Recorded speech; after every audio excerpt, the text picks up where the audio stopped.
സംസ്ഥാനത്തെ രണ്ടാമത്തെ ഡിജിറ്റൽ സാക്ഷരതാ നഗരസഭയായി തളിപ്പറമ്പിനെ പ്രഖ്യാപിച്ചു.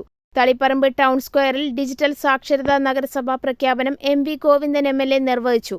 തളിപ്പറമ്പ് മണ്ഡലം സമ്പൂർണ്ണ ഡിജിറ്റൽ സാക്ഷരതാ യജ്ഞത്തിന്റെ ഭാഗമായാണ് തളിപ്പറമ്പ് നഗരസഭയിലെ മുഴുവൻ വാർഡുകളും ഡിജിറ്റൽ സാക്ഷരതാ ലക്ഷ്യം പൂർത്തിയാക്കിയത്. നഗരസഭാ ചെയർമാൻ മുർഷിദ കൊങ്ങായി അധ്യക്ഷത വഹിച്ചു. കുടുംബശ്രീകൾക്കുള്ള ഉപഹാരം വൈസ് ചെയർമാൻ കല്ലിങ്കൽ പത്മനാഭനും നഗരസഭയ്ക്കുള്ള പ്രശംസാപത്രം നിയോജകമണ്ഡലം കൺവീനർ കെ.സി. ഹരികൃഷ്ണനും വിതരണം ചെയ്തു.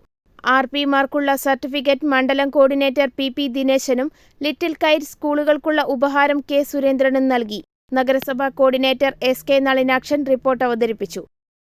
നിങ്ങളൊരു നഴ്സാണോ എങ്കിൽ ജർമ്മനിയിൽ പോകുവാൻ എന്തിന് ലക്ഷങ്ങൾ മുടക്കണം? അതും വിജയം വരെ സൗജന്യ ജർമ്മൻ ഭാഷാ പരിശീലനം യൂറോലീപ് നൽകുമ്പോൾ. Free education, free paper work, free placement assistance. ഇനി സൗജന്യമായി ജർമ്മൻ ഭാഷ പഠിക്കാം, സൗജന്യമായി ജർമ്മനിയിലേക്ക് പറക്കാം. Euroleap immigration consultancy, Kannur, Thrissur and Kollam.